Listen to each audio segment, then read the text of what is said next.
From 2020 to 2024, the kind of returns that equity markets have given, when was it last time that you've seen in India?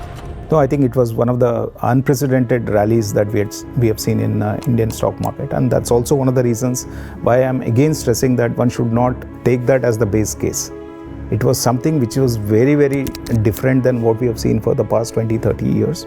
Not only in terms of the extent of positive returns, but also the linearity that was there in those returns. We don't want to be in the extremes of the market. He explains concepts with simple stories and analogies from Mahabharata to Ramayana to cricket and cinema that we all Indians love. Messages that BYD has created a 5-minute charging battery. How many of us are aware that there is an Indian startup which has charged a battery in 15 minutes? People haven't forwarded it, neither people have liked it. It's almost as if I'm putting this in a group dominated by Chinese than by Indians. This skepticism is the greatest opportunity for investor.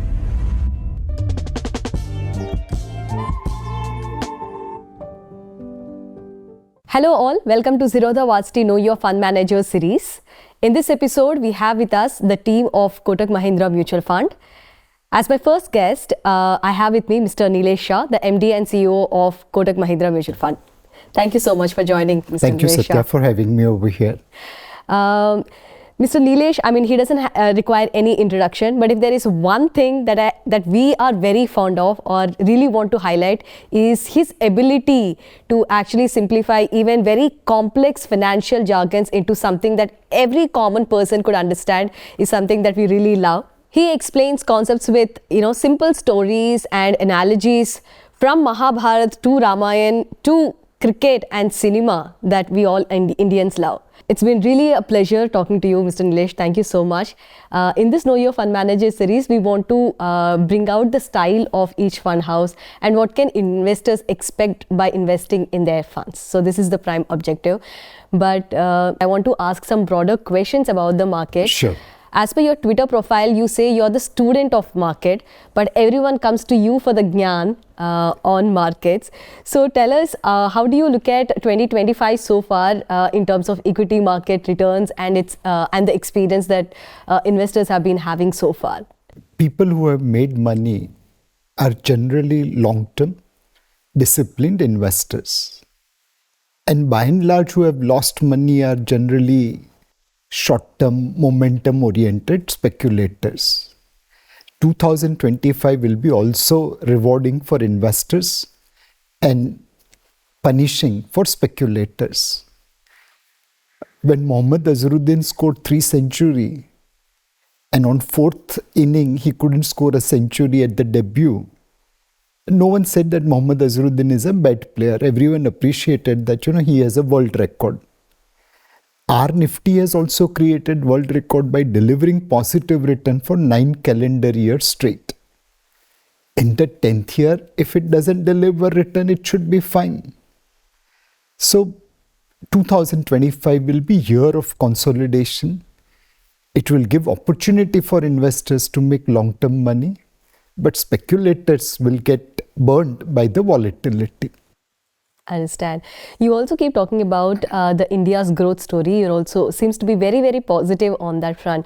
Why don't you tell us about your outlook on India and what can a long-term patient investor can expect from his or her long-term investments in equity? Sure. So India is all about supporting entrepreneurship.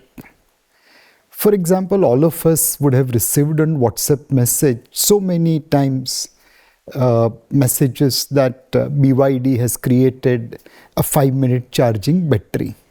You would have also received it. How many of us are aware that there is an Indian startup which has charged a battery in 15 minutes and this battery is for the truck, not for the car? Even in WhatsApp group where I have put this, people haven't forwarded it, neither people have liked it. It's almost as if I'm putting this in a group dominated by Chinese than by Indians. This is the opportunity for us. There is still skepticism about India growth story. In last 10 years, We have increased our GDP in dollar terms by 100%. We are the number one country which has done it.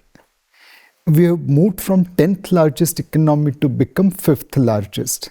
Never ever in our history we have jumped like that. But if you see last 10 years headline, everyone was complaining about India.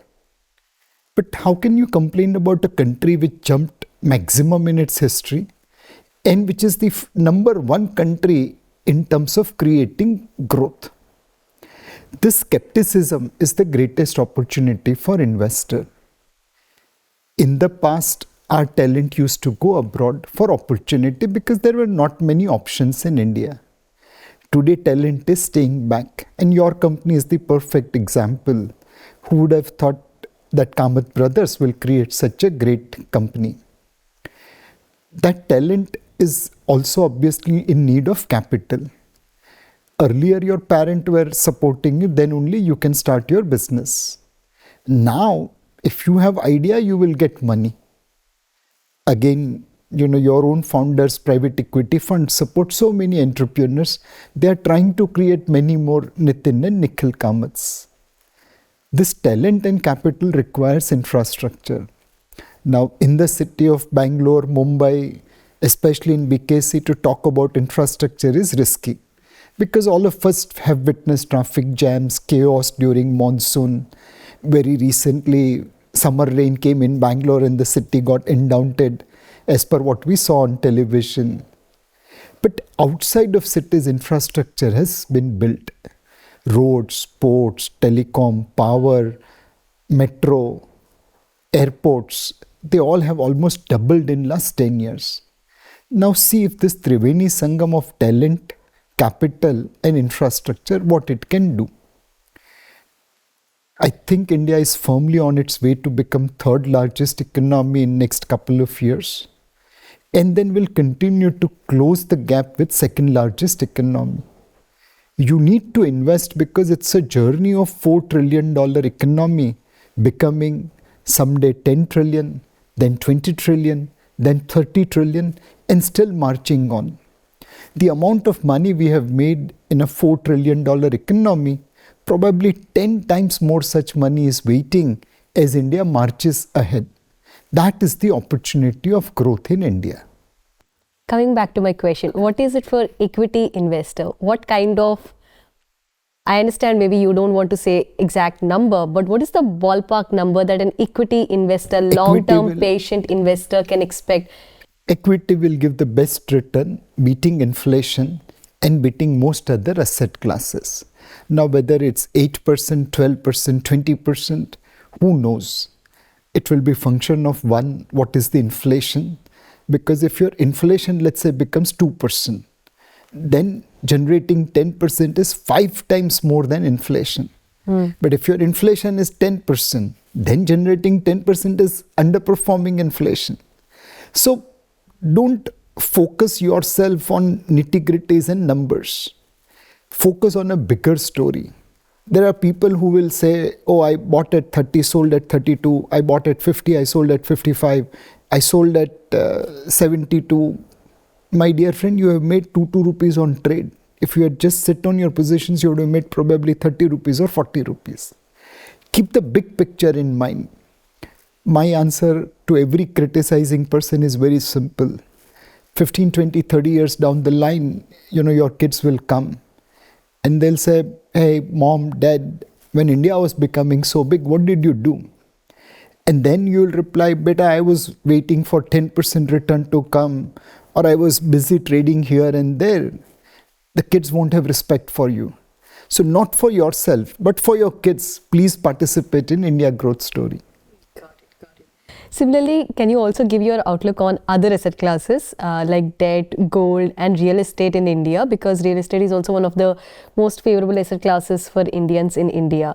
So can you give some, outlook because you're coming with vast experience in Indian capital markets. So could you also give some outlook on that? So on the debt, we believe interest rates will decline as India's inflation trajectory as well as fiscal prudence starts playing out in the market. This is time to go and invest in longest possible maturity, because those yields you won't witness going forward. Over next 12, 18 months, rates will come down, and hence going longest maturity will be beneficial. On gold, we remain bullish. The central banks of the world have become like Indian housewife. Gold kharido or becho nahi. The world doesn't have enough gold to meet central banks' demand as well as Indian housewives' demand. And their competition will ensure that gold prices continue to go higher. Real estate is all about location, location, location. But please remember, builders are not like mutual fund managers. They are not regulated by SEBI. What they show on paper, and when you go really, things could be different. What looks like a riverfront might be just a nala.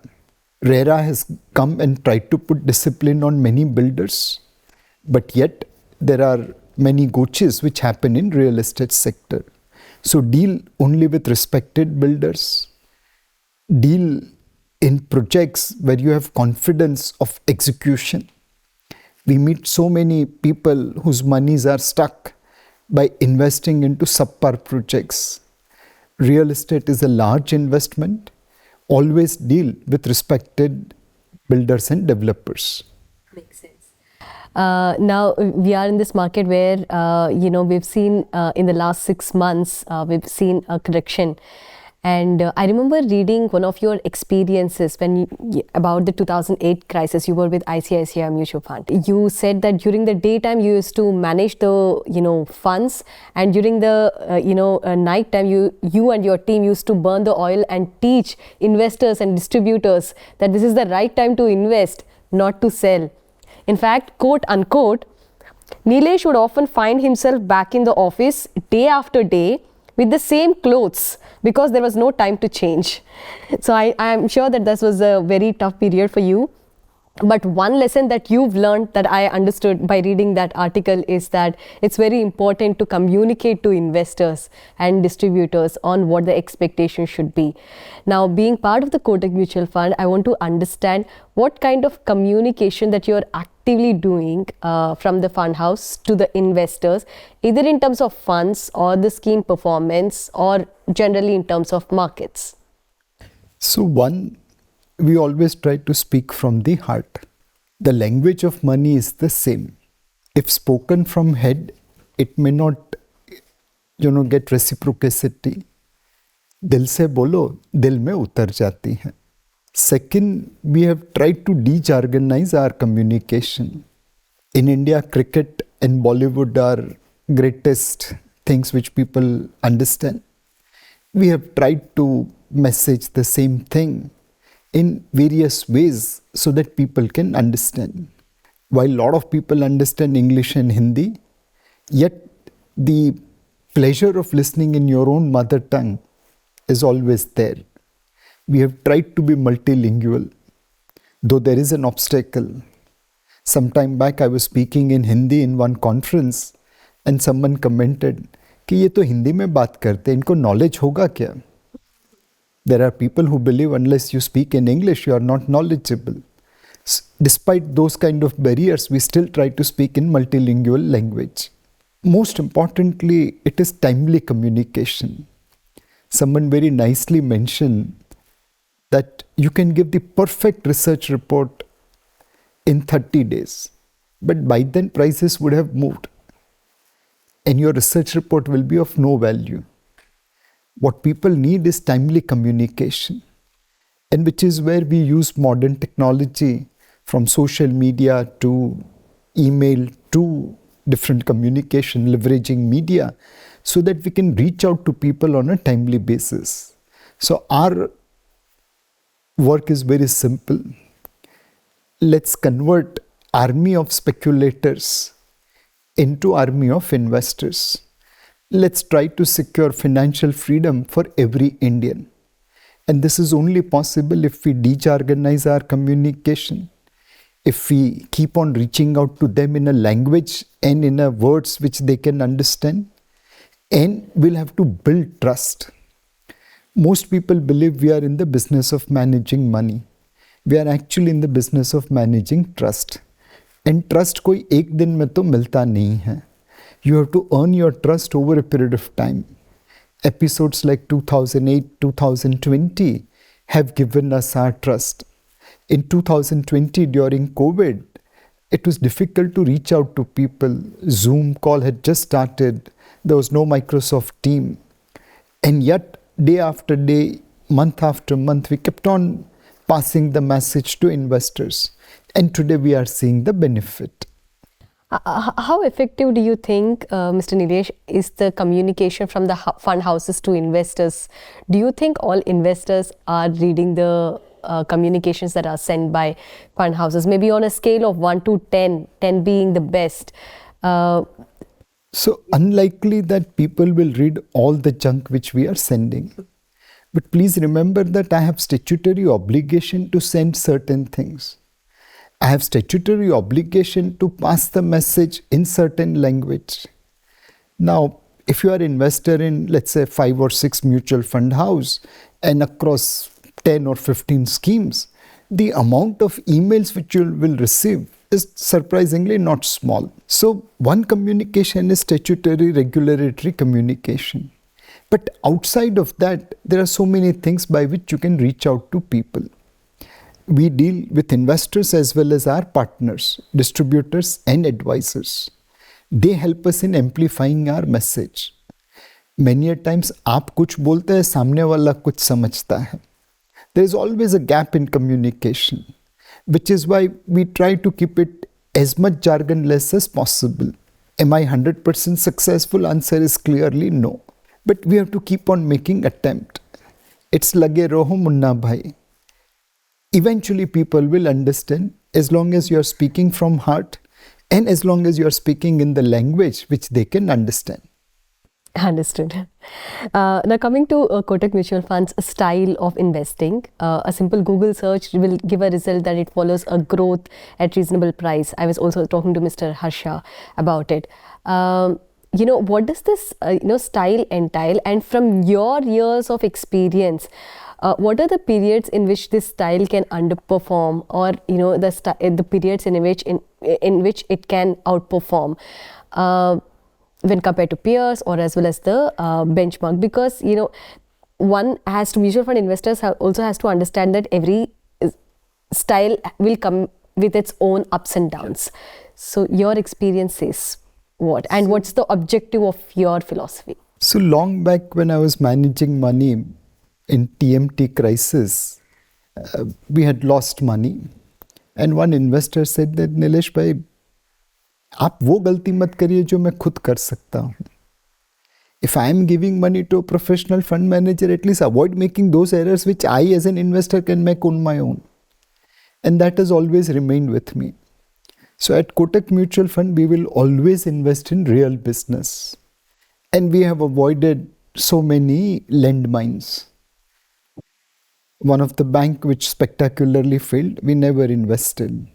One of the housing finance company which went bankrupt, we never invested in equity. So we have avoided landmines by going for real businesses. Are we always right? Answer is no. Sometimes we'll make error, but most of the time we will be right. We'll avoid making those errors in buying kachra stocks as retail investor can do on its own. When they give money, it is our responsibility that we invest it in rightful manner. So business, management, we do a lot of work and then invest into them if we believe they are genuine, they are real.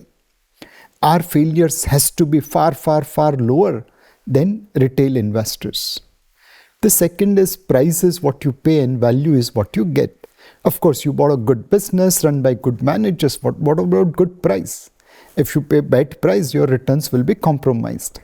So we try to invest in businesses where price is reasonable. We don't mind paying horse's price for horse, but we don't want to pay horse's price for a donkey.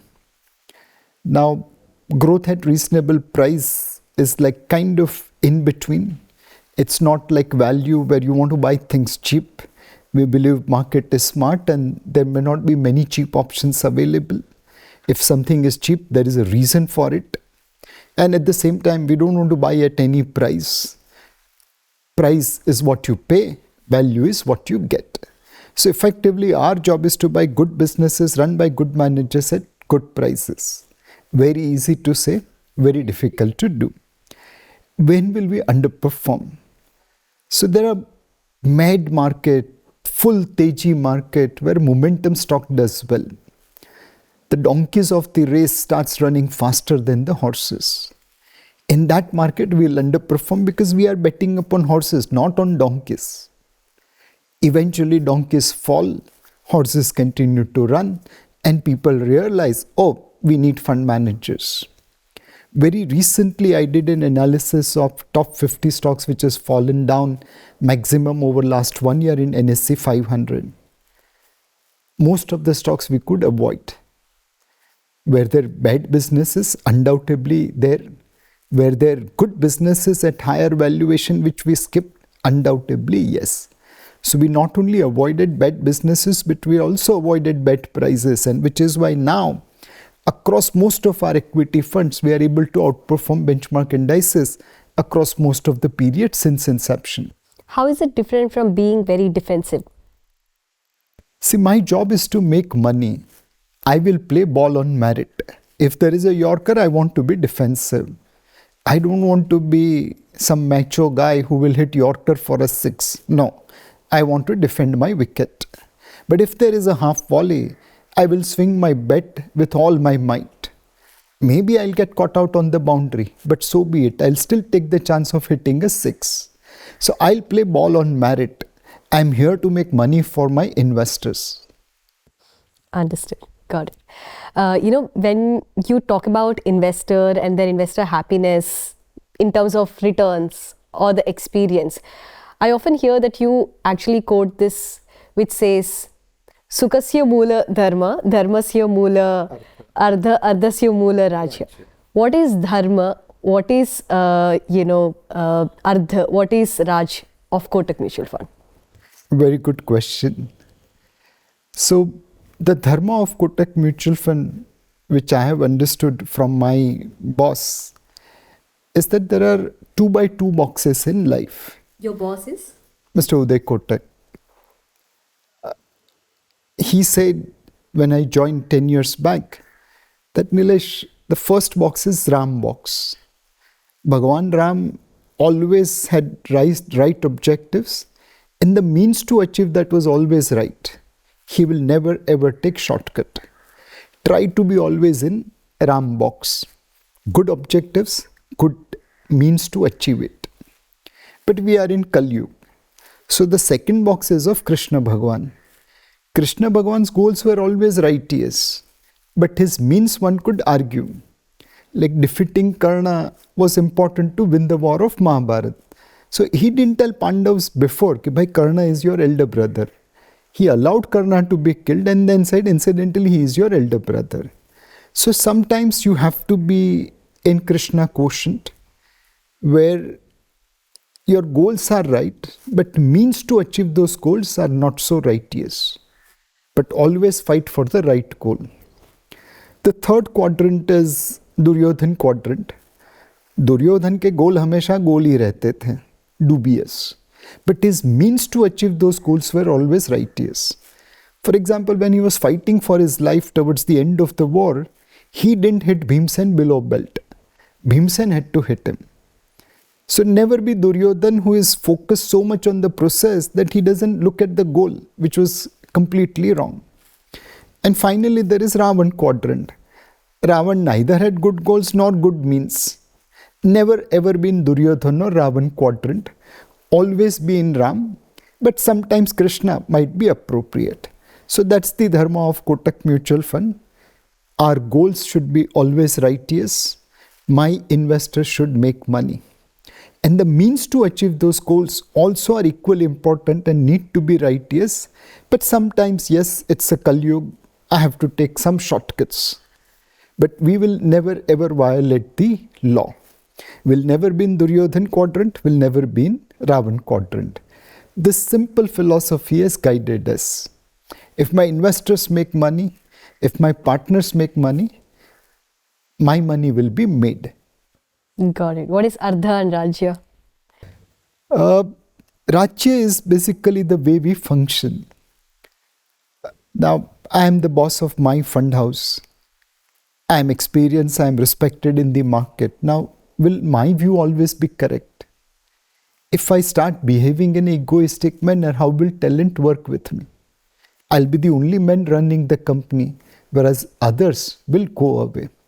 So the Rajya has to be such where merit is given priority. Each one gets equal treatment. Each one has the liberty to express their view. So equality, fairness, that becomes the Rajya. Then comes Artha. Arth is making money. I am not in a charity business. I have my shareholders' commitment. I have my employees' commitment. So I will manage money and I will make money for myself also. My business is noble, but that doesn't mean that I do it for free. So this is how the Dharma, Artha, Rajya is getting linked. In fact, if I do that in equilibrium, it will create happiness for everyone. My partner should be happy, my investor should be happy, my shareholder, my employee should be happy, and I should be happy. In fact, I saw a quote, it's not your employer who is paying you the salary, it's your customer who is paying you. Absolutely. So you would have noticed a tree in our second floor office where we have written, where we have asked our investors, our distributors to write what wish they have from investment with Kotak Mutual Fund. Yeah. It's always a reminder that we are custodian of someone's dreams and aspirations. There's another interesting line from you that I like, which is, picking stocks is probably less complicated than picking talented individuals whom you can nurture, coach, and guide to deliver superior performance. Now, there was a change in the fund management in the recent past in the Kotak Mutual Fund, as well. How did you go about it? And if it is that difficult for a fund manager like you, how is it for an investor to interpret when there is a change in a fund manager? So as a CEO, I want a team which is very, very stable. But the stale waters also stink. Very recently, I read an interview of Stanley Druckenmiller. When he was very young, he was working in a company as a research player. And his boss was undoubtedly supremely talented, but also eccentric. And the market was coming out of bear run for 10 years. And this boss decided that Stanley Druckenmiller, who was the youngest of the employee in that entire organization, should become head of research. And everyone was surprised, including Stanley. And that gentleman said, look, all of us have scares of past. The market is changing from bear market of 10 years to bull run. With our baggage, we'll never be able to capture it. We need someone who is completely inexperienced, who is not scared, and who won't mind charging in, which is why we are making you head of research. And you know the call he took?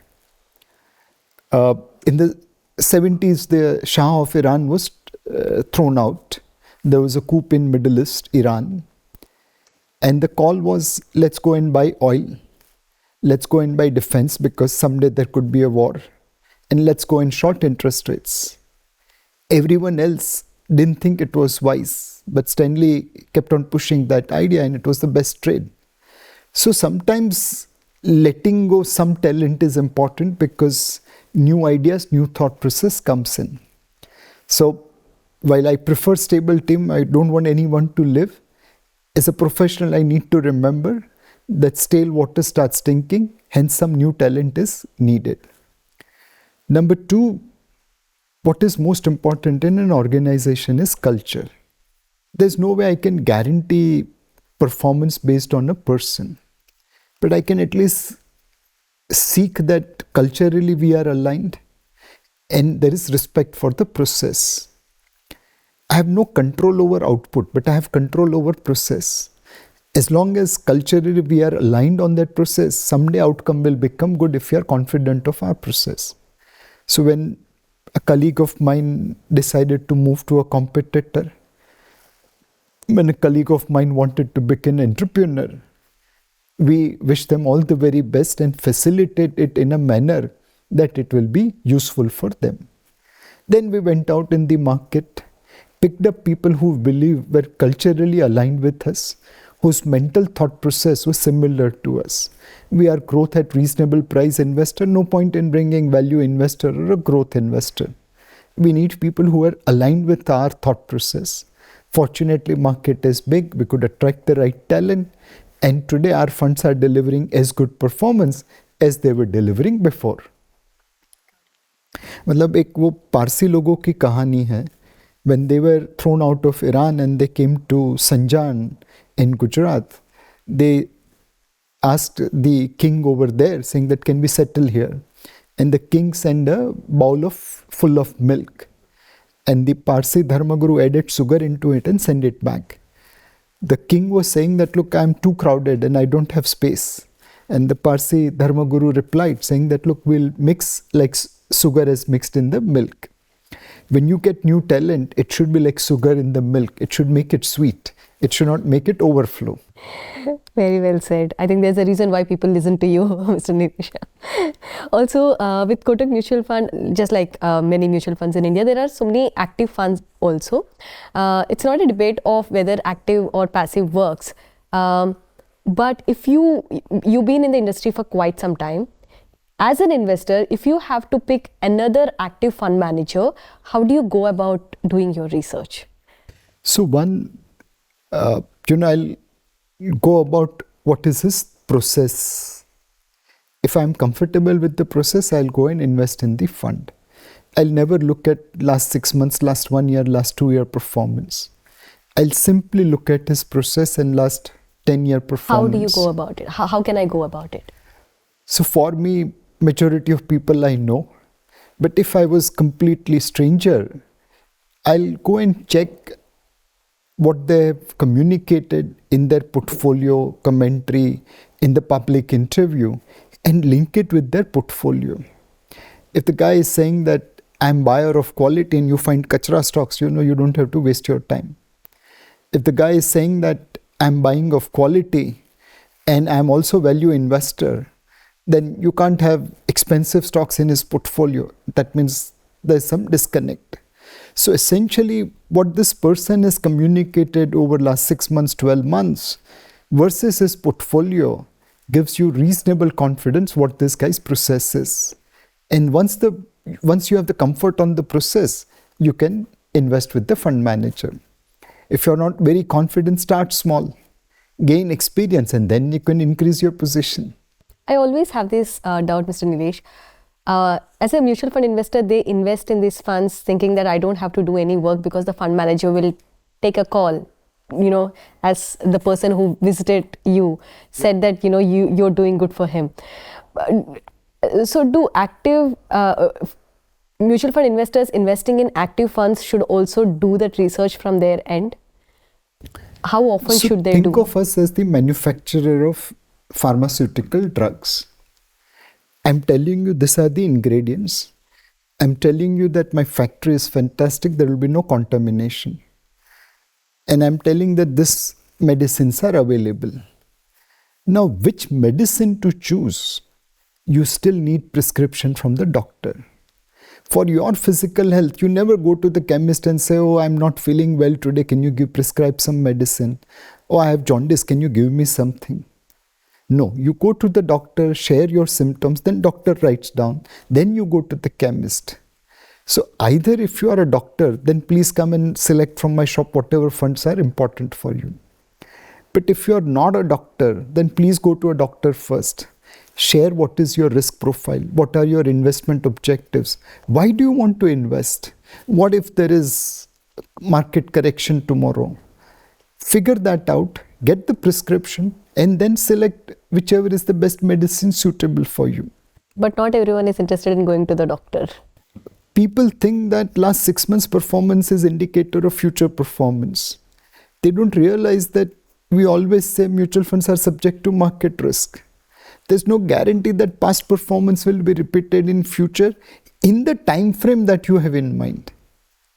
So the respect for financial advisor, distributor is little bit lacking in India. I think over a period of time, people will realize. I'll give you a small example. Sometime back, we did this analysis.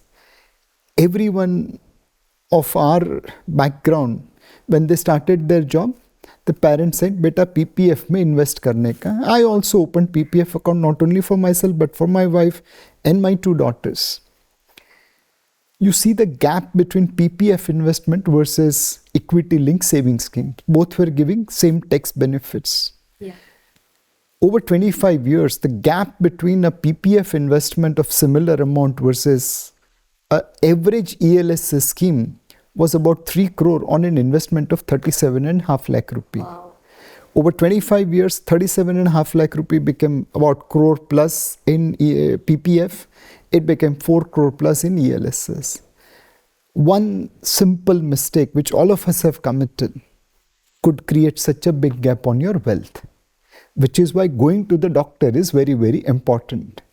Very recently, I read in a newspaper, someone looked at the YouTube video and tried to cure its stomachache by operating.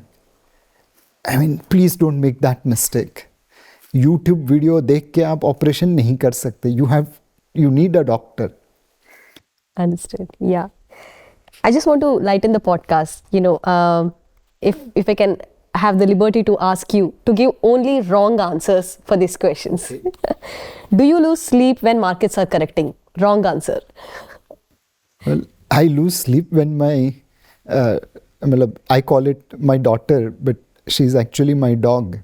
When she sleeps next to me and she thinks she's the owner of the bed and I am a tenant, that's the only time when I lose sleep. Again, a wrong answer. What do you think about work-life balance in India? It's perfectly balanced. What is the best way to get rich quickly? Buy lottery. How often do you talk about investments and money with your family? In my house, I have mom. I stay with my mom. I have wife, 2 daughters, and 1 dog. Between those 5, I never get a chance to speak. Being a fund manager was more fun than being a CEO.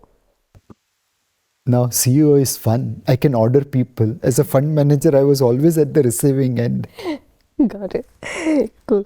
Finally, Mr. Nilesh, you say respect comes from knowledge and knowledge comes from reading. So your top recommendations in terms of reading books to our listeners? So read whatever is available. समंदर पड़ा है, पानी लेने में शर्माने का क्यों? Why fetch a pail of water when you can drink the entire ocean? Now, it's difficult to drink an ocean, but I should aim for that. So read, whatever it comes. I have read so many different topics, but those things get connected. My wife was recently studying her AI and ML course. I'm not an engineer, so I don't understand anything. And yet I was listening to what she was, it was an online course. So I could sit and listen. Did I understand anything? Answer is 0. But will it come handy someday? I'm hopeful. So read whatever is available. Every day, please put 2-hour quota for reading. But at least give name of one book, Mr. Nilesh. See, I'm at an age where I'm now reading Gita again. Does it make sense? I hope I will become a better person, if not a better fund manager. So read whatever you think appropriate. Awesome.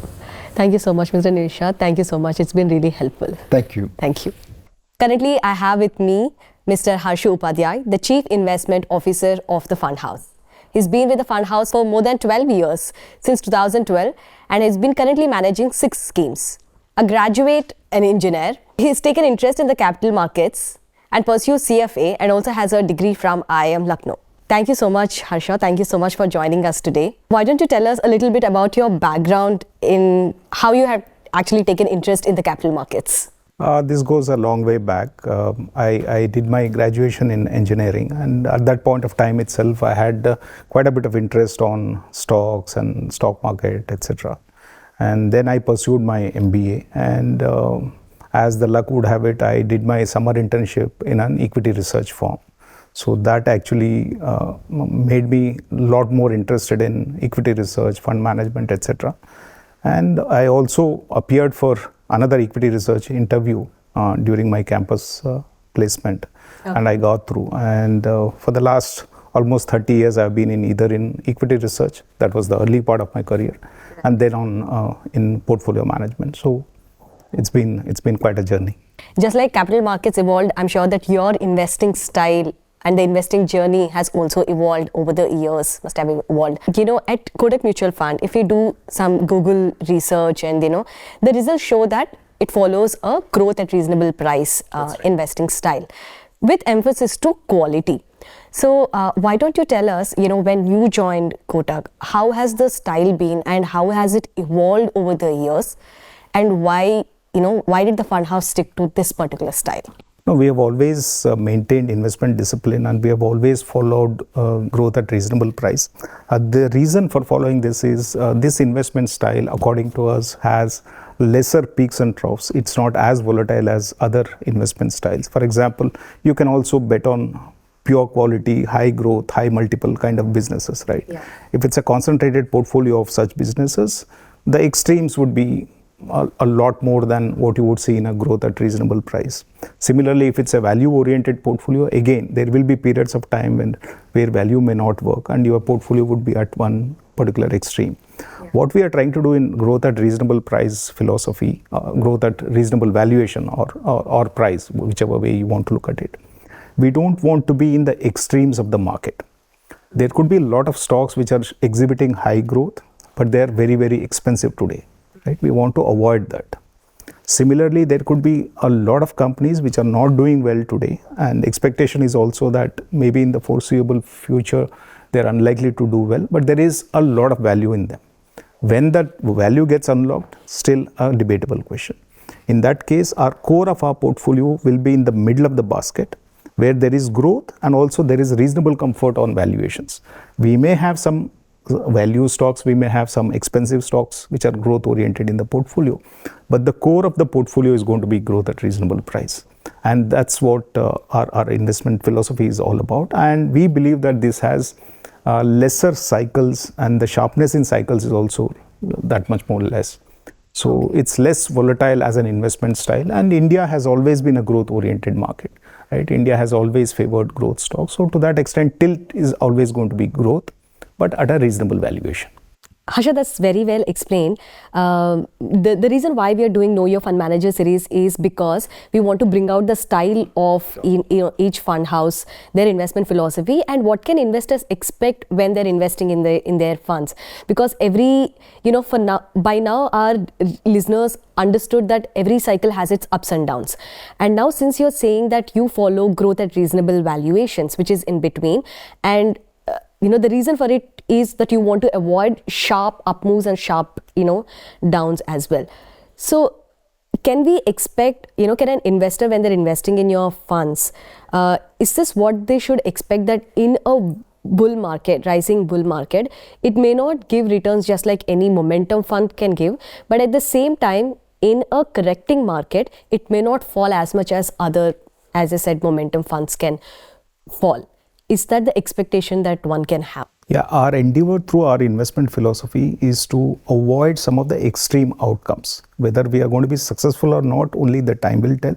But when we construct our portfolios, we want to avoid some of the extreme events, and that's how we construct our portfolios. So to an extent, yes, I think we aspire for consistency rather than just pure point-to-point returns.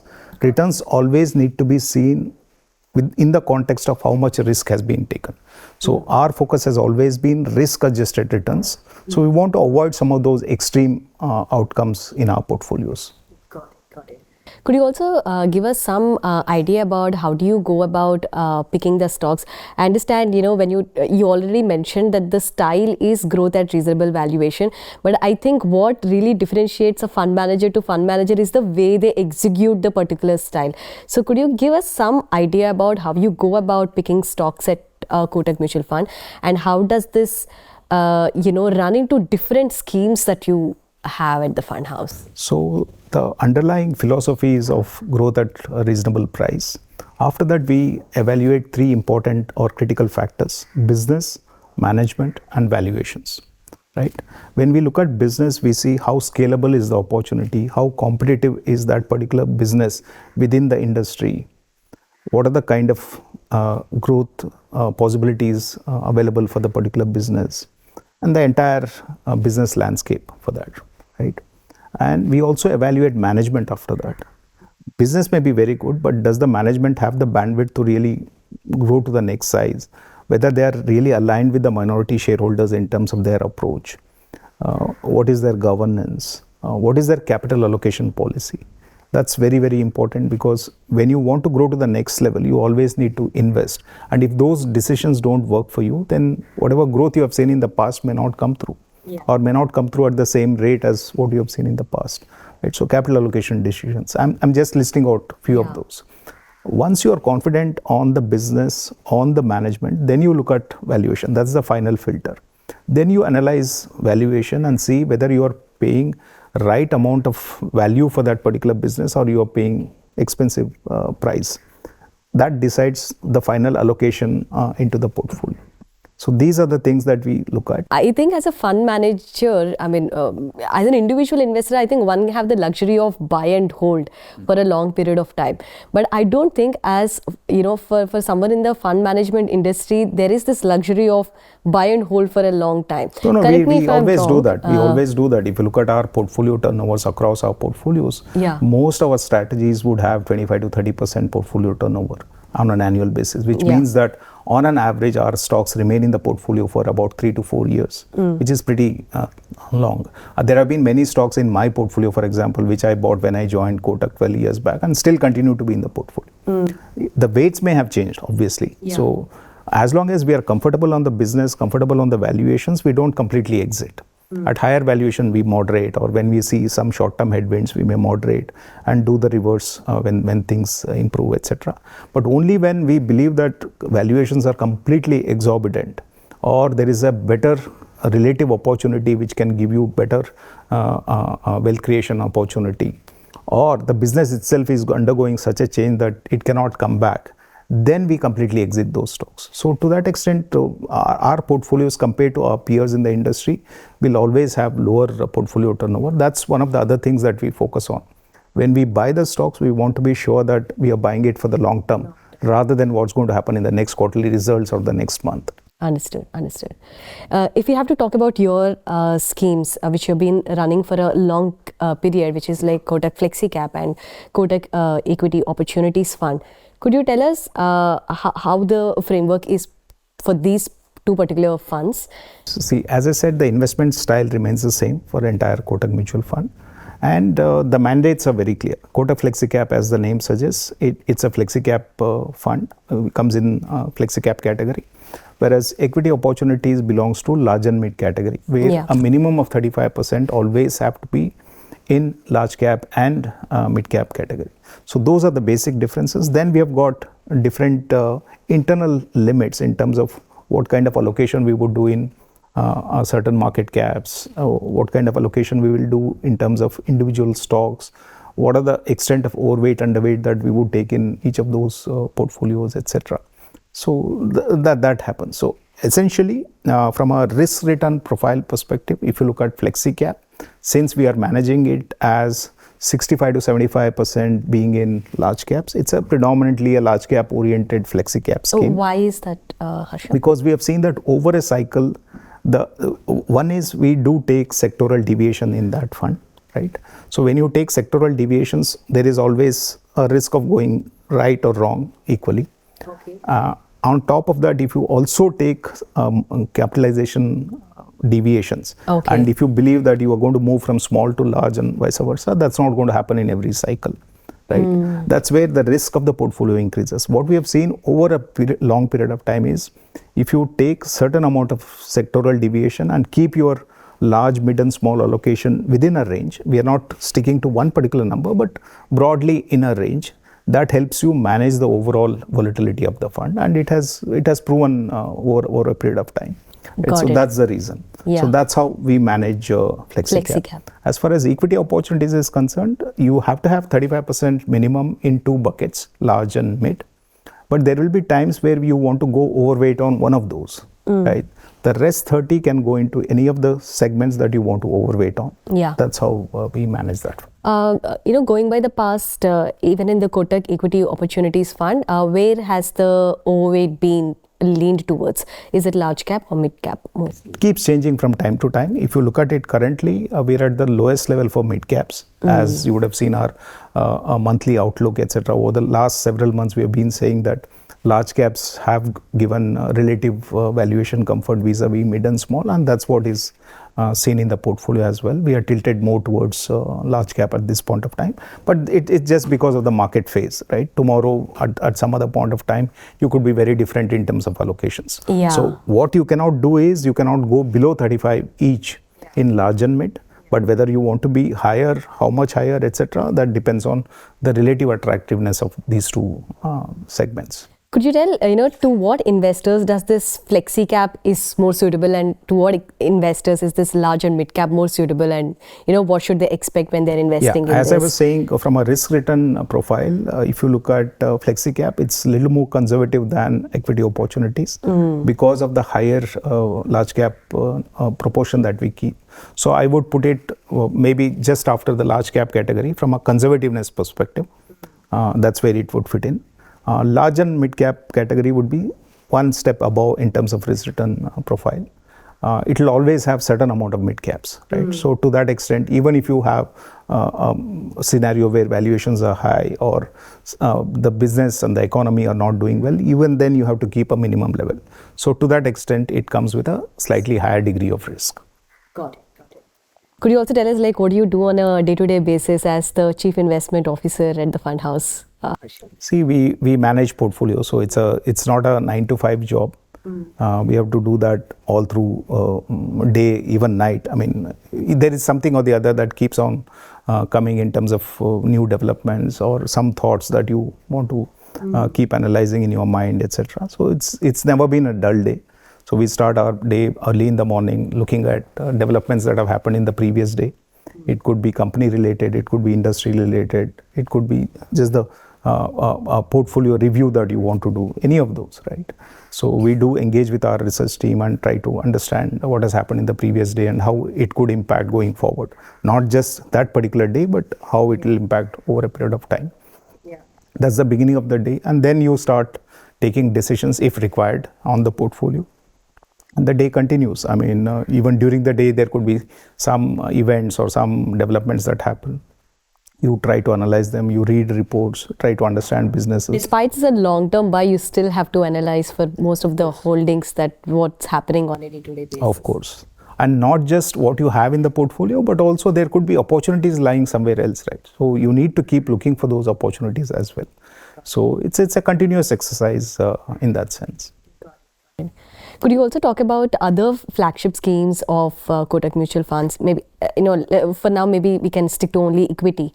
Can you also talk about the Kotak Small Cap Fund and the emerging, equity these are fund? different categories. Small cap and mid cap funds, which is emerging equity. Yeah. They have to invest at least 65% in the specified categories, that is small cap and mid cap respectively.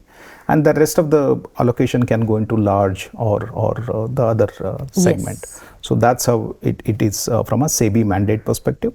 The rest of the things are more or less similar. The underlying philosophy is growth at reasonable price.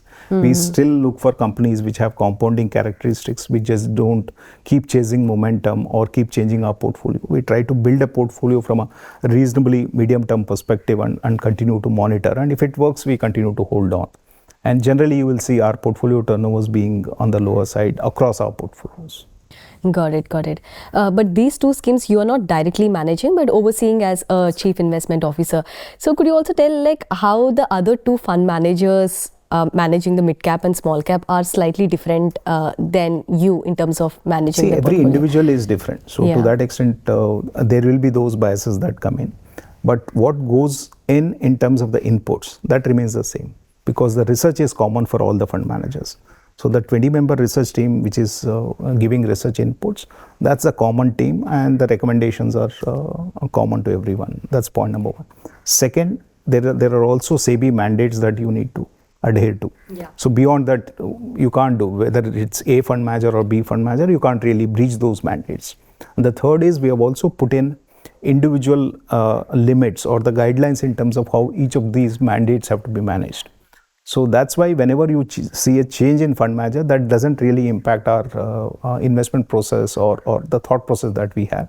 Yes, everybody may have a slightly different view on a particular industry sector, particular business, etc. But by and large, the investment process continues in an institutional framework. And I think that's what differentiates us from many others in the industry. It doesn't change just because there is a change in fund management or any of those. Got it, got it. Could you also talk about the multi-cap fund, which have been actually, gaining popularity in the recent times? Yeah, this is one of the newer categories that have come up in the recent times. So as the name suggests, the investments will be in three different market cap buckets: large, mid and small. Yeah. At least a 25% in all of these three categories, and the rest 25 can go into any of the segments depending on the choice that portfolio manager makes.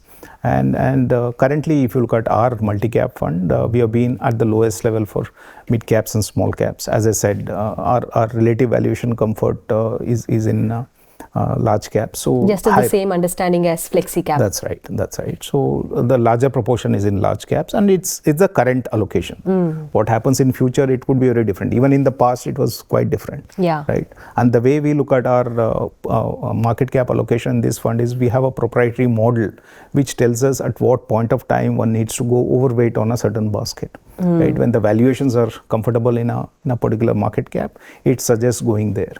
And currently it's suggesting a neutral kind of an allocation for mid and small caps. And the minimum that we can go is 25. So we are at around those levels. And the rest is invested in large caps.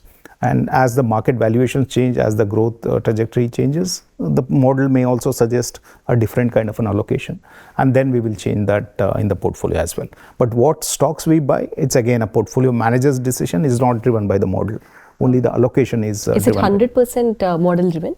Only the allocation part, the allocation part, but the rest of the things, it's a pure bottom-up evaluation of businesses, and the portfolio manager buys those stocks. Got it, understood. Coming back to that point on what should investors expect, I just want to understand this because we talked about growth at reasonable valuation as a style, but there are also periods, if we talk about 2022 to, after that, we've seen that value stocks have, rallied a lot. So,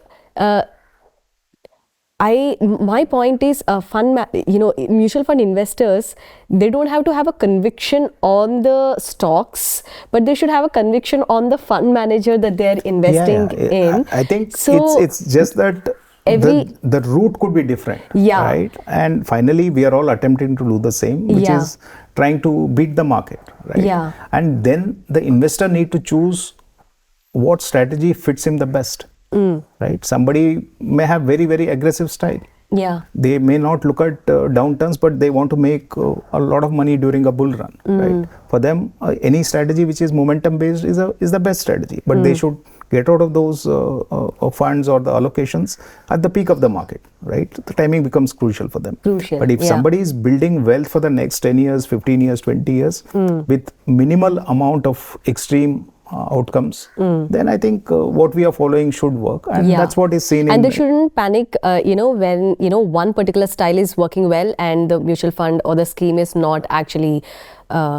Has there been any past instances, Harsha, where the cycle is the funds that you've been managing have actually rallied when the growth style is performing well, but maybe not so much when a different style is actually working well in the market? As I said, if you look back in history, you won't find those kind of extreme events with our funds. And the reason being, we consciously leave out those external risk factors completely. We don't want to be in the extreme buckets of high growth, high multiple, or low growth value. We may have certain stocks from value, may have certain stocks from high growth, high multiple, but the core of the portfolio is always at growth at reasonable price, right?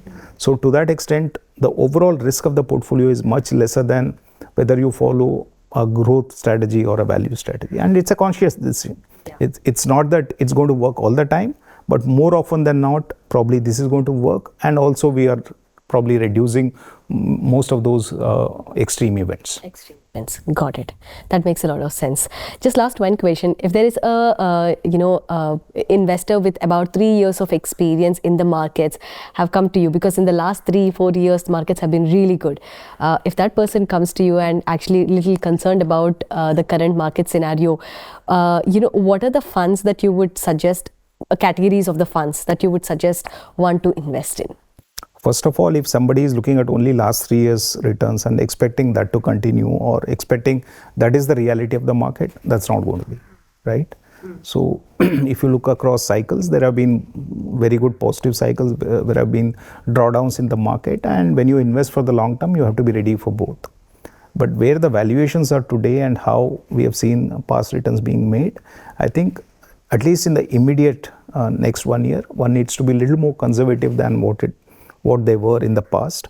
I don't think the kind of returns that we saw between 2020 and 24 can be repeated every year. If it happens, it's a bonus. But your base case assumption should be it's more moderate level of returns and more in line with valuation rather than in line with earnings growth rather than very, very superior to earnings growth, right? You have two components. One is the underlying earnings growth, and then the markets re-rate or derate. So if it goes higher in terms of valuation, you get better results than the underlying earnings growth, and vice versa when it goes lower in terms of valuation. I think in the current scenario where valuations are still expensive, at least for the broader end of the market, we should not expect any returns which is much higher than your earnings growth.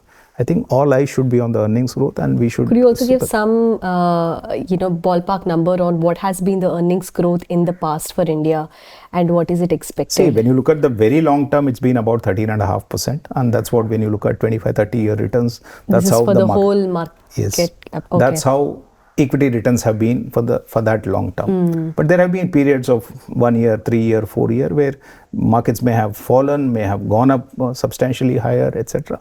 But those are not what you get for long term. So there will always be, as I said, there will be volatility. It's not a linear asset class. I think the current stage suggests that you're going to see more moderate returns for the next at least few more quarters until either the valuations have to get adjusted or there has to be a significant revival in earnings growth. Until that happens, I think one should moderate their expectations. Got it. Just curious, because you've been in the industry for such a long time, from 2020 to 2024, the kind of returns that equity markets have given, when was it last time that you've seen in India? No, I think it was one of the unprecedented rallies that we have seen in Indian stock market, and that's also one of the reasons why I'm again stressing that one should not take that as the base case. It was something which was very, very different than what we have seen for the past 20-30 years, not only in terms of the extent of positive returns, but also the linearity that was there in those returns. Not even during 2007? No. Wow. Yeah. So to that extent, I think one needs to understand that this is an asset class which will have ups and downs, and we have had very good 4 years. So it's time for consolidation. At least we should not expect the same kind of returns to happen every year. Got it. Understood. That's all from my side, Mr. Harsha. Thank you so much for joining us. Thank you. Thank you so much.